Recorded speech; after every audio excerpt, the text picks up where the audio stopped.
Product management is hugely fast. The reason I came up with 40x, we have 2 hours today. And so what is 2 times 40? 80. In about 2 hours, we should do about 2 weeks of product management. Every company has a different definition of product management. Let's ask Claude because Claude is faster. I think of PMing as the else of the product team. There's designers, engineers, and then everybody else. PMs are just everybody else, which is why it's hard to categorize like exactly what a PM does. But generally, a PM decides what to build. Their primary output is the spec. It's like the list of things that make up a product feature getting shipped. And the cool thing, the reason I think it's so 40 times faster is that typically you would have a PM that comes up with a spec. The spec might look like this. It's mostly text in Slack or in Notion or in Linear or in Google Docs. And it just has some text of what the feature is. And then it has some other stuff like what the sub features, like what it actually is going to take to build. And then you pass that off to a designer. The designer actually then turns it into pixels. And then that designer may pass it off to an engineer. That engineer, like front end engineer, may build it. And then there's really the majority of the time, that the 2 weeks that it may take to design and build a feature, time is spent in all the translation between different parts of the org. And I find that if you're able to do all of it by yourself, that is what creates this 40 times speed increase, that you're able to go from writing text to designing stuff and then going into code. And if I can open FigJam, does Figma not own figjam.com? They do not. Let's see if I can spin up what I think of. PM, let's say in Slack, then you have, design Figma, and then you have, let's say, code in Cursor, but really where it lives, right? This sort of situation, the design goes back, you end up with this back and forth. And if you took all these things and moved them together, the PM, the designer, and coder are much closer together. All of a sudden, this line gets really short. The product feature itself is better. The exciting thing is you get to try out more stuff and iterate. You have that time, so you can spend that time getting better and better. And by the time you end up in that same 2-week period, you end up shipping something that's really awesome. So yeah, pretty exciting. Before I get started, some questions popped up. Someone asked, is design how the product should work or aesthetics? I don't differentiate. People say there's like appendix. I think they're the same, really. They're the same thing. Basically, like I only hire designers who do UI, UX. But I think in the real world, you would never think about separating those things, right? An elevator is not designed by a designer and then built by an engineer. It's a thing built together. The materials matter. Software, you can cheat because there are no materials. You're not constrained by material science. I personally don't think I'm very good at the UI. My strength is more in this. Tasneem Hasnan said, a lot gets lost in this transfer, right? One of the things I love, so to start with, something I love about O1 is it tests your ability to communicate. Often in a product org, the PM has some idea. The idea is, let's say, PM has idea, right? The idea is this, right? And then the engineer, the designer comes up with, and when they read this, right, what do they like? There's a lot of compression happening, especially for this even company. You're busy with other stuff. What I find helpful, let's use Claude for now, it's faster. I do this all the time, which is I put this spec in and I say, this is a product spec. You're a designer. Flesh this out into a more specific PRD is some people like to use. I had to actually look up what a PRD is.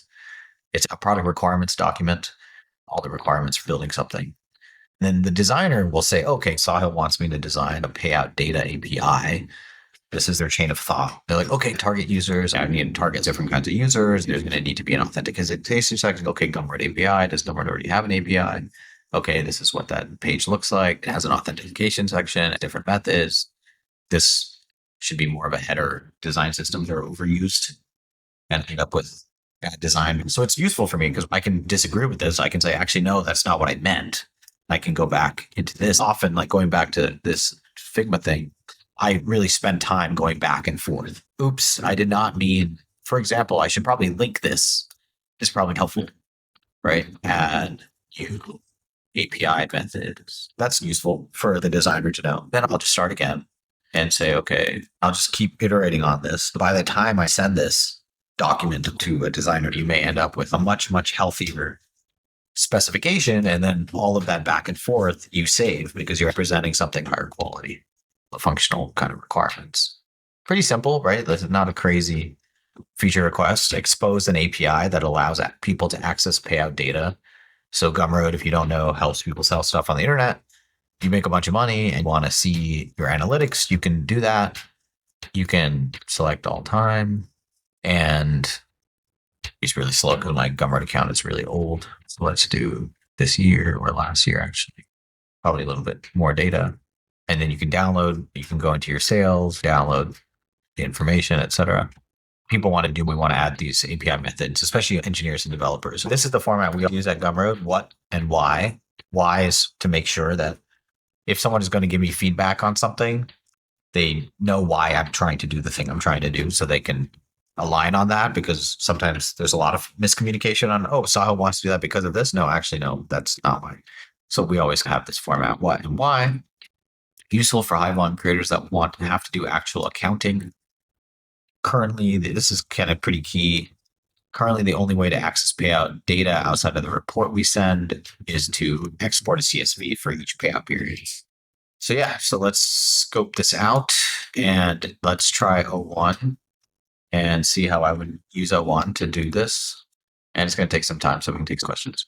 Oh, this is not using R1. When it has web search too, that's pretty cool. We can pull in that URL, all the information from that URL.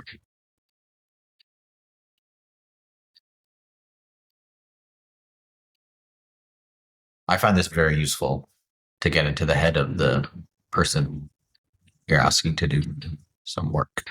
I can't even think this fast. Can anyone think this fast? First, I'll check the results. It's cool. This gives you a hint of the work you make other people do is, right? If you're already done so much of the context switching yourself, you don't realize how much work is involved. Basically, does some random stuff too, but pretty good. Add the following endpoints to this. Require new scope. Interesting. New scope. You may want to say no new scope or new scope, right? These clarify the scope of what you're trying to build. Webhooks, extend the sample response. That's nice. Think about how much better this is than the other response, right? Success. Oh yeah, I noticed the PRDs do this often. Success metrics. I don't really care about those personally. Cool. Let's read this. Let's see my own API. Where's my API? Why do we need a new scope? View sales is probably good enough. No new scope, in my opinion. Nice. Payout data is different than sales data, but effectively the payouts are the sales. Less complexity, less work. Big fan of less work. Okay, cool. And now there's 3 API endpoints that it thinks we should make. Why is that? Another example would be products. Products has an ID of a single product and many products, and delete and put and some other things. The reason we're building this feature is so that high volume creators actual accounting. So presumably, I don't think you need any of this, right? Just a single new API method, and it's going to be this one. The only way to access this data is to export a CSV for each payout period. So a simple approach would be to return the aggregated payout data equivalent to the CSV for each period in the range, right? So I'm just saying, turn this into a more fleshed out PRD. I'll just say scope for a product designer who designed in Figma for Gumroad. DeepSeek already knows what Gumroad. We're basically done with most of the PMing type stuff. Pretty much ready. Typing all this would take me several hours. API spec. Let's see if there's anything I should list specifically. I will add the search, say mirror the new API method to follow nicely. Or developer experience. When you're talking to AI, just be clear why you're saying certain things. If it makes the changes, we can start designing the feature So you see how it does that V2. So all of these are scoped under V2. So two parameters. Oh, now it has a nice table. It's confusing because this always gets me. Like, does it include this date or not? Presumably it should include the date. That would make more sense. So I would say include the date when doing the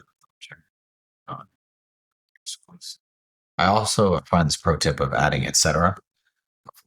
Also do the same thing with the units. Nice, cool, great. Stat, I guess this could be true that you could end up with different statuses. So sure, we'll keep that. And page keys. Do we have a page key here? Let's see, products. Pages don't need this. Just get rid of page key. Maybe we want to mention that. No imagination. So keep it super simple. Nice. I do want to add this status. That's a good win. Do I insert broke? String. Lazy and stupid. Lazy and stupid. Gummer is like a 15-year-old product, so it is quite a complicated product, in my opinion. I think it's the job. Like a user doesn't need to understand your entire product in order to use it. You only need to pick the thing that's closest to the new thing that you're building. You don't have to do everything. Description, valid values. Oh, see, this changed. Oh, yeah, see, it moved. Let's just make this nicer for myself. Also, I found this great quote by David Lynch about writing. Maybe pull it up for me. What's the quote by David about writing things? And this is a very boring product, but we'll do some more fun front end. Now, the other thing we should include is a response structure.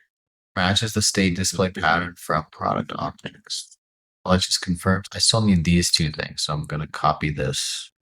Go back to my DeepSeek and say give this API. Load in this. I don't need search.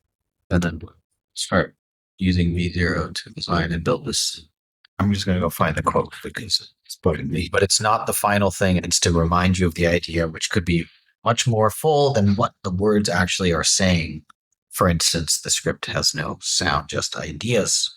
So I think if it's useful, this bit, basically write down the idea in such a way that when you read it again, the idea comes back in full. I think a lot of people don't like to scope. They don't like to plan. And they think it's about helping other people that are not as good at them at certain things, but it's really about helping yourself. So your idea is not lost in translation to the future you. All your good ideas stick around. Awesome. I think this does all the things I wanted. I will delete this one, which was subpar. Slack still needs to work on this, but we're trying to use it. And put it in here. That's still a bit janky. They should have, I guess, there's like a copy button that maybe would be better. Cool. So you have the example response, you have the curl example. Pretty good, right? I think this is what a designer would need to build a thing. We can take this spec and go to V0 and design it out to see how good of a job it does. Something like this, I could almost one shot as a designer, open that page in cursor and say, add this new payout endpoint. Do people want to see that, or are people bored with how awesome cursor is? I'll show it because V0 is slow, so something to do.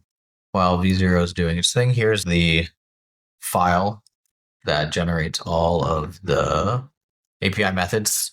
It's overly complex. We should just put it all into the page. Now that we got rid of localization, the AI can translate client side.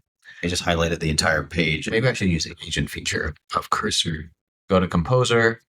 I'm in this page and basically say, I'll update a new API method. Cool. All right. I would just paste this in, keep the Y in, and just do it. Make sure agent is selected, and it'll do its thing. Side. I'm just increasing the font size for the 720p resolution. You can see what V0 is thinking. Too slow. Don't know why it froze. Let's try again. You know what I can say? Design an API methods page. Maybe you can do a better one and it will inspire me. Just to recap, I don't really use Figma anymore, to be honest. I design now in V0 and I'll go straight to the cursor. All right, not bad, but we have much more information. Let's see if I can get it to do more formatting like this top part. Just gonna take a screenshot of use this content. Cursor will do the hard work. Well, there you go. Pretty good, right? So yeah, that's basically what Cursor does. I didn't have to think about code. I could just tell the composer agent what to do and it did the thing. Section 4 called payouts. Accepted. This is just the front end, right? As a PM, I would commit this. So I would say, what's it called in Slack? Payout data API. I could actually use Devon to do this too. I don't even need to open up Cursor, but while I'm at my laptop, I'm going to say your payout data. Oh no, I pushed this, but that's fine. It's an extra file created for service. And now the engineer, the backend engineer, has an example exactly of what needs to be done. I've replaced the designer in the situation. I've done the design part, and maybe we can do the backend engineering part. Go back to the scope, go to agent. I will use the hub. Let's see. Do I need to provide any context? I haven't worked with API in so long, so I have no idea where this would be. Let's see what it does. While it's doing that, I can add this section. So yeah, that's an example of PMing and designing. And in this case, the design system is already well established, so there's not really any new design that needs to happen. We'll pick something harder and more creative next. All right, some questions. How did you arrive at the what and why in the first place? Basically, we just email our customers and say, what do you want us to build? And then they tell us. Then we try to think about what is going to lead to the most earnings for creators. Effectively just doing the basic math, like number of creators times average GMV per creator. Then what you also want to figure out how much time each thing is going to take, 5 hours, 50 hours, 100 hours. And then you just do ROI. What's the highest ROI thing you could be doing? And honestly, nowadays, you could probably just take the whole thing that these creators give you. O1 Pro can help with a lot of this stuff. Like our creators want all of these things. Tell me what I should build first to make them more money. The specific payout method. What's your approach to make sure you're leveraging the knowledge of your expert team members? Since it's more specific, it seems to take away some agency from the people who do the work. I'd like to believe I'm just saving them time and energy so they can focus on other things that are more creative and interesting. Designers can spend more time on the design. The engineers can spend more time making the API fast, etc. And it's just like a V1, right? Like they can always toss it aside. I think more is more. I try to provide it and say, look, it didn't take me that long. I was already in the context. It was like 10 minutes. Generally, people appreciate it. Oh, people are asking why I don't use bolt.new. Yeah, I don't know. No good reason for not using bolt.new. This bolt.new comes with a backend. This is just me doing front-end engineering, so it feels like overkill. I'm not trying to like ship a product. I'm just using it internally. So yeah, but I've heard good things about bolt.new. Their UI is UX is pretty good. Do I use Jira or Linear to do product planning? We used to use Notion, but right now we use Slack canvases. Honestly, the best tool for product planning is an Office because I feel like most of these tools exist because people aren't in the same location. Just talk it out. Google Docs still number one. All right, there you go. Cool. Pretty good. Let's compare this to what Cursor did. Cursor retrieve payout data for the authenticated user available with the view sales scope. Oh, it updated it. It changed 7 files, including this. This might be a good change that made.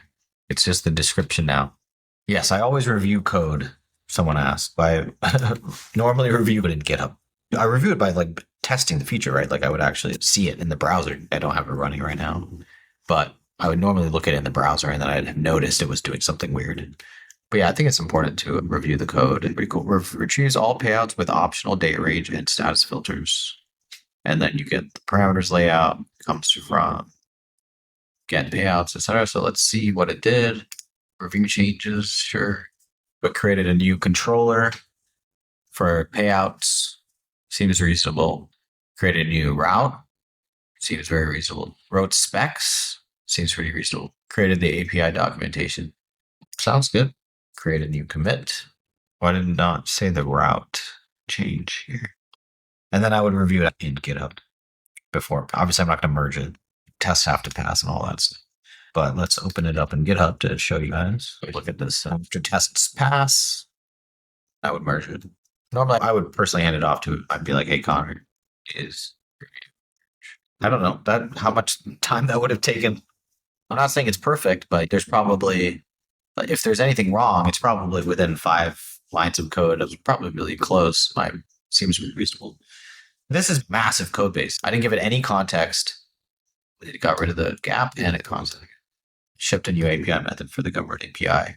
So boom, did all of this. And I don't know, I should have probably approximated how long it would have taken, but to actually ship all of this, I think DeepSeek said 7 to 10 days. If you have a PM, a designer, and an engineer, it's going to take all this time. And basically we're done. 30, 40 minutes. So I don't know how fast. What was my thing here? 40 times faster. So what is 40 times? How long did it take us? 30. Yeah, I would say it would have taken at least a week to ship to production. Maybe 3 days. Let's say 3 days. It took us 40 minutes. How many minutes are in 3 days? That's 3 times 24. Actually, you're not really working all of these days. Let's say 8 hours a day. 36. How close was I? 36 times faster. And what did I say? Not bad. Pretty good. Fudge the numbers a little more and I'll get there. That was not even a high intensity ideal. More questions. Do we still have designers at Gumroad or one person who does? Yes, we do. We do have designers at Gumroad, though they do all code as well. We don't have designers who just push pixels around. To be honest, so it's not really like a high demand to ask designers to know how to code a little bit. Do you think it's worth the time to provide a lot of context to the LLM?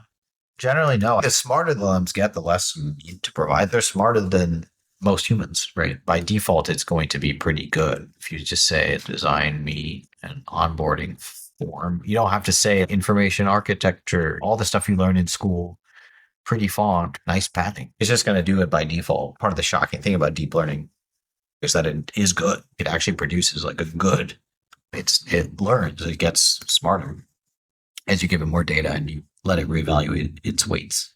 I think the issue with dictation is it's not the writing that's hard, it's the editing. Editing text is still text, being able to select, edit, lead, copy, paste. I would never send this as a voice memo. I need all this formatting.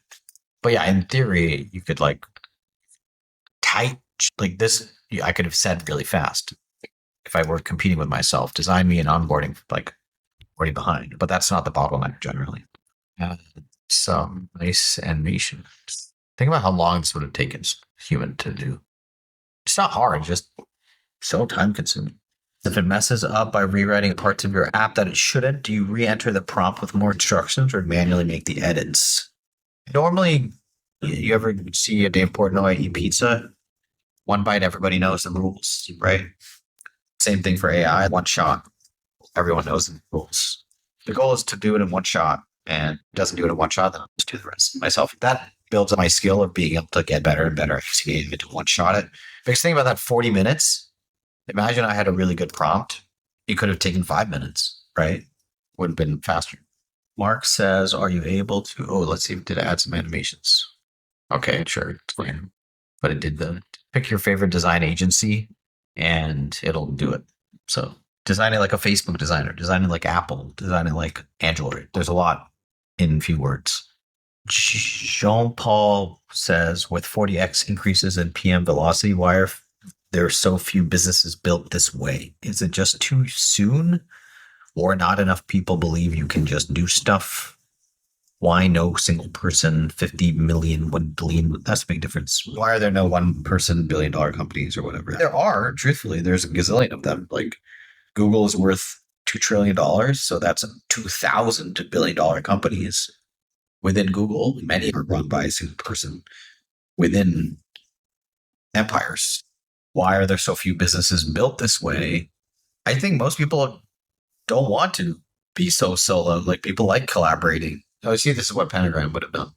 Pretty cool. So remove animations and redesign like Facebook or Stripe with big blue glossy buttons.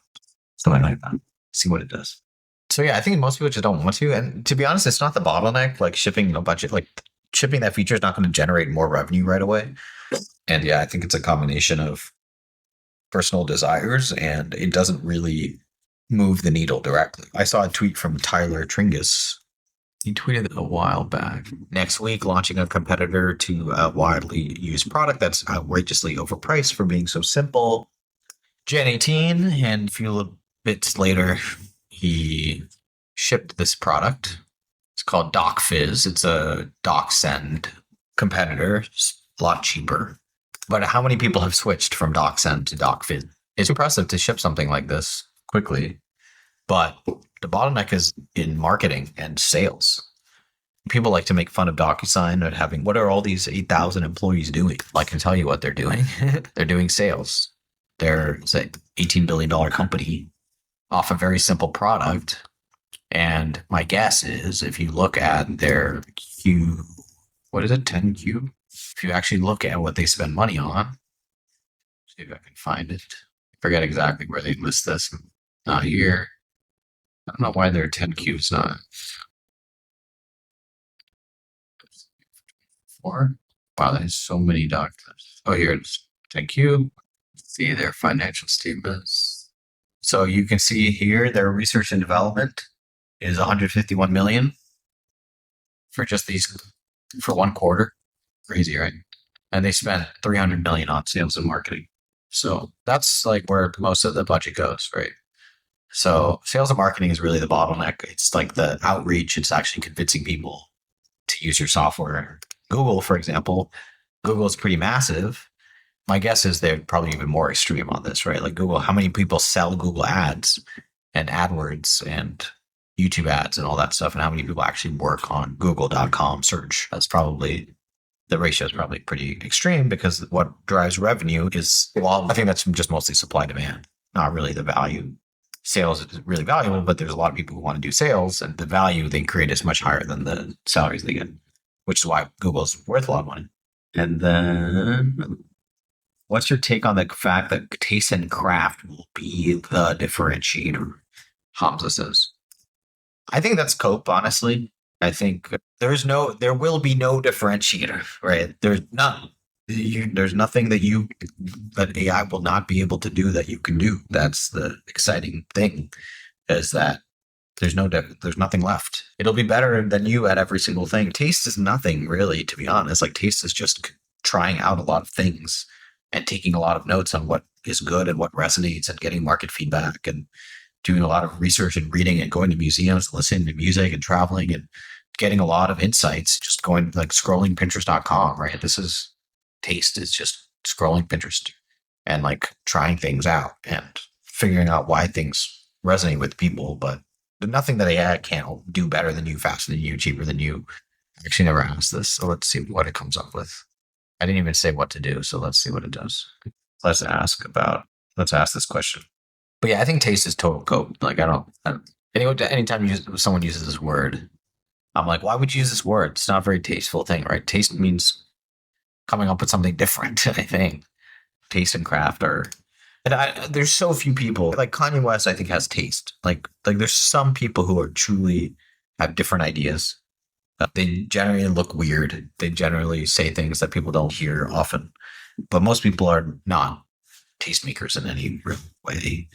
We set the rules, right? Lions are stronger than us. We still rule the world. So I'm not too worried, but I think, yeah, differentiator wise, I think taste and craft will not. And by the way, like, it doesn't matter. Look at DocuSign, look at your iPhone versus any other phone. There's not that much differentiation at this point. It's really the best book I've ever read about this. The thing that really does matter, what is differentiation wise, is economics. So the thing I always go back to is how do you win? And he's probably an AGI kind of skeptic, because he doesn't believe that scarcity will ever be resolved. Economics, it's pretty simple, which is basically the cheapest good wins. Like, why does DeepSeek win right now? Is because it's the cheapest, right? If it were more expensive, then no one would care. So the differentiator has always been who can produce the good for the cheapest price. The reason people who code and design and PM all in one win is not because they're better or they produce better products. It's because they can ship the product for the cheapest price, because they need less people to do it. So DocuSign wins. You might say, oh, what about this? That honestly, DocSend probably has way more features than DocFizz, right? There actually is a lot that DocSend actually provides that only once you start building it and trying to compete do you realize how much they built. It's like a 10-year-old business, right? It's like Gumroad. People compete with Gumroad all the time. There's a lot of features that Gumroad offers. It's going to take you a long time to build. Okay, what does O1 Pro think though? Oh, disagrees. Okay, great. Only because everyone else does. I think what matters is being able to produce the same good for the cheapest price. But why is NVIDIA winning? It's because they can produce GPUs for the cheapest price. Why is Apple winning? It's because they can produce phones for the cheapest price. If you disagree, try competing with them. Can you produce an iPhone for cheaper? I can't. Economies of scale are very real. How expensive is Google.com to use? How expensive is Facebook.com to use? How expensive is ChatGPT 4.0 to use? All right. Anyway, Mark says, on the subject of Cursor, have you seen any noticeable difference between paid and open source alternatives? Continue.dev. This is a good example of I underspecified, right? Like probably even just the single letter probably leads to a lot of this stuff. You could say, how could you improve this to ship 99% of the value with a lot less code complexity? Maybe let's see if it gets this one right. This is some reasoning. It has to actually think. Anyway. Oh, see, this is Facebook. This is how Facebook would have designed it. Pretty good. I'd sign up for the service. It doesn't really matter. Pretty good. Jordan says, I think larger companies don't realize or are not capable of operating the way Saha is. I appreciate that. I think it's just tough. It's tough to make hard decisions. Even as someone who runs a business as a dictatorship, I have a hard time making hard decisions. It's not fun. It triggers your fight or flight response. Yeah, I think especially as you have bigger orgs, more people in a loop that have to participate in making every single decision, it's very hard to get alignment on making a decision. And yeah, that's why I like being small. It's not about saving money, or it's mostly about moving faster and shipping cooler stuff. I just want to ship the best possible stuff. What was the book? Basic Economics. What's the book? Which someone says, how will sales be impacted?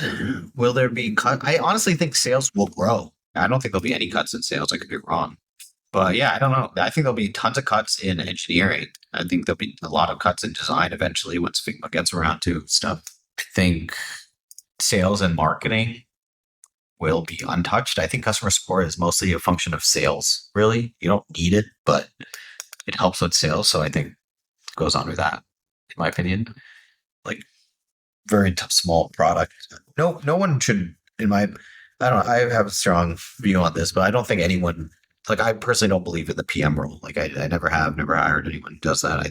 We have product leads now that we have 5 projects, but we generally pick engineers to run them, or designers, people who are, I just think it's just like typing text is not like a real job. Like, you have to do something a little bit more beyond that. Think about how much time it took me it's not that much. You have to make a lot more decisions. In my opinion, these are not very many, just 5 to 10 decisions. This is big 5 to like 30 to 100 decisions, and the engineer has to make 30 to 100 decisions. So I just think the ratio has never made sense to me, but that may be just because I am a PM and I just don't do it. I just don't hire them because I just do it all myself. And AI allows me to scale so much that I've never needed another PM. I think it depends on where you work. What should current PMs do to stay relevant? Learn to code, learn to design, do what's fun, learn to paint. I don't know. Do stuff. Learn as much as possible. You're competing with other things that learn a lot. So let's do another one, which may be more designy, which is the social proof widget. So for Gumroad, we're going to add a social proof widget, which I like. How do I download this thing though? Let's see it. So one of our designers did this, Jack. Oh no, DeepSeek, why you?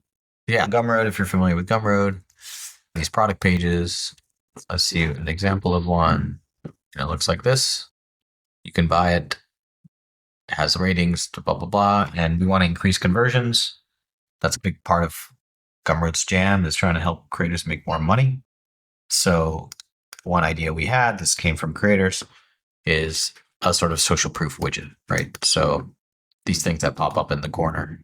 And so let's PM, design, and build this. So just to have some happy accidents, and let's just say build a social proof widget. When browsing a Gumroad product page in order to increase conversions. Sure, not bad, Gumroad. And then this part here, probably. It's always about making Produce more money. Okay, so this did a basic social proof, but for example, toast is browsing a government product page. So let's try again. Okay, while it's doing that, I can also do some other stuff. I'll say build a Gumroad product page. So we have something to test with. Which one of these should we focus on? Pick one to provide a simple scope for it. See what it does. Then I'm also going to take this. Which one do I like? I'm just going to pick one. Probably purchase activity seems like the most reasonable one. So let's just do these. These are not bad, right? Pretty good. Oh, there's an error. Failed runtime error. 38 seconds. Wow, really trivial thing to build. So when with limited stock, what? I think that's wrong. I think purchase activity would be better. I guess I didn't say. I just randomly said which one. I did say, what the why is. If I said in order to increase conversions, maybe a better job. All right, this is useless. I like this though. This is pretty good. Like pretty good Gumroad product page, I think. So let me add this.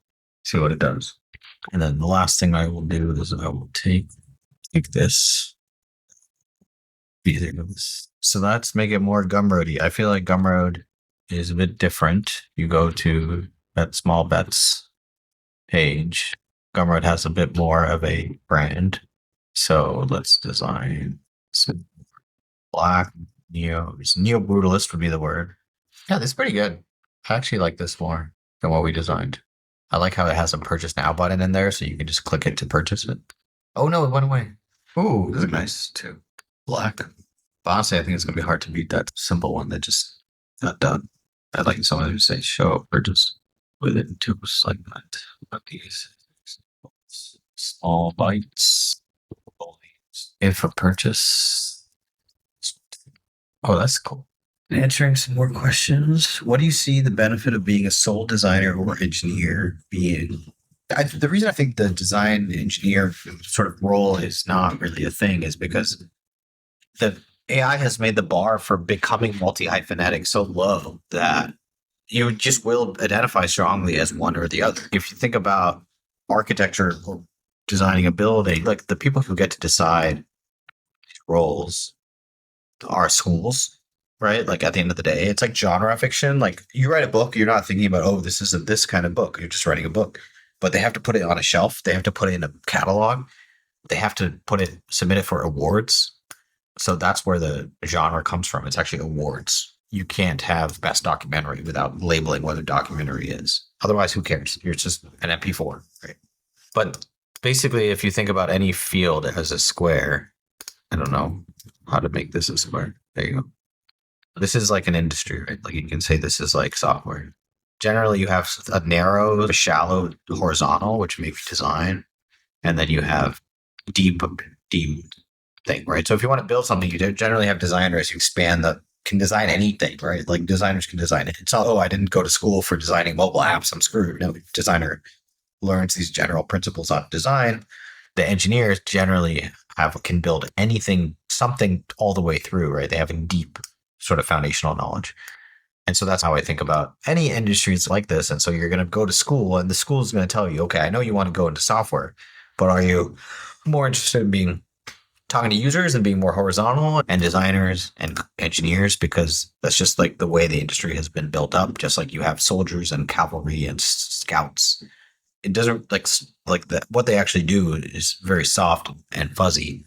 Generally, you go to school for something, and until you go to school for something in the middle, like a new word, right? It's not going to be an amalgamation of two things, in my opinion.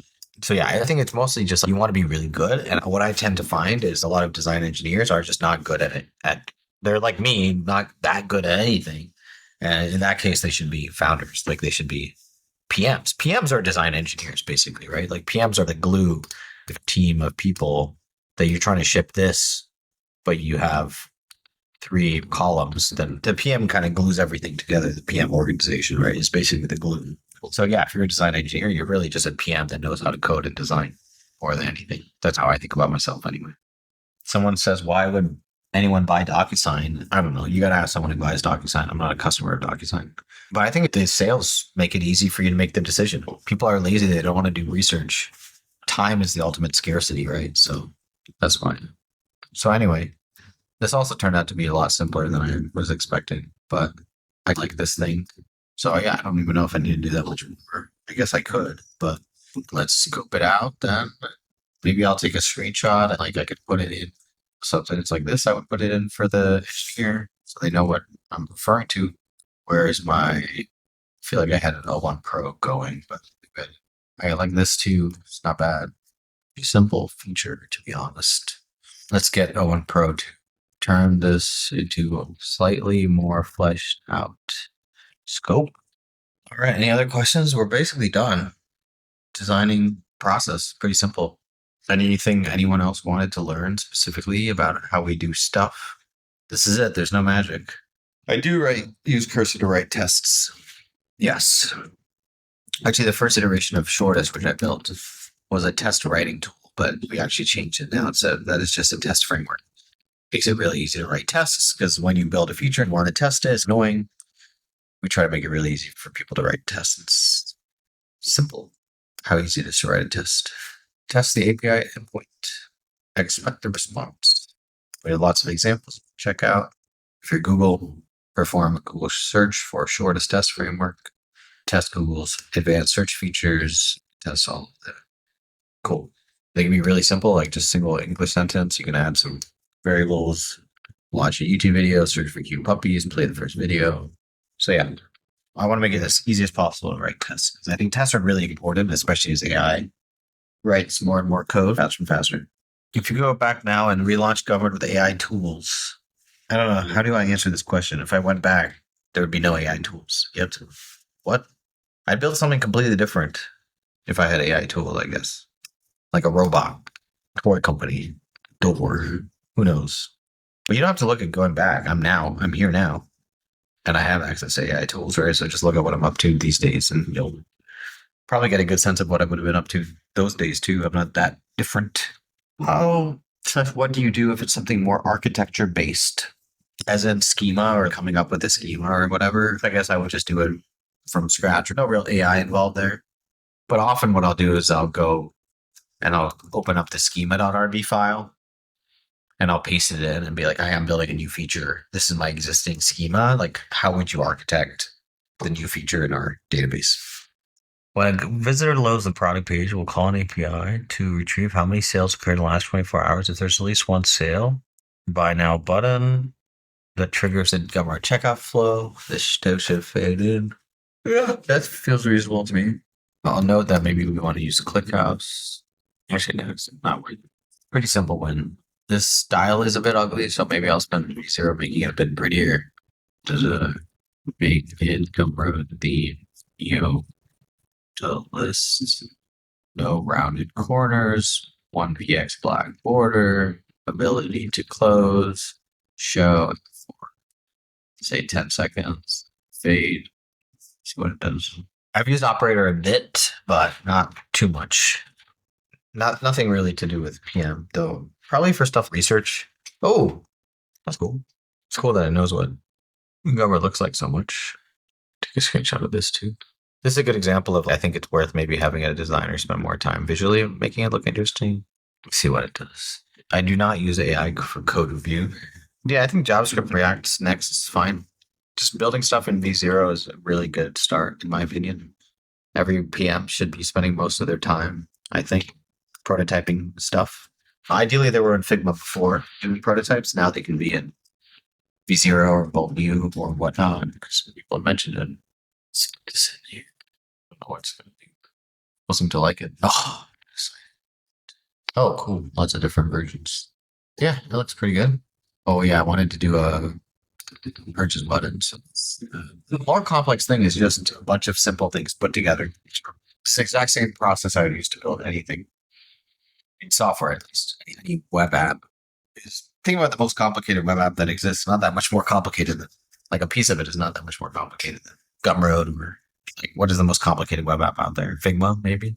Do you think O1 Pro, at the moment, would be able to review designs and find UX issues and flaws?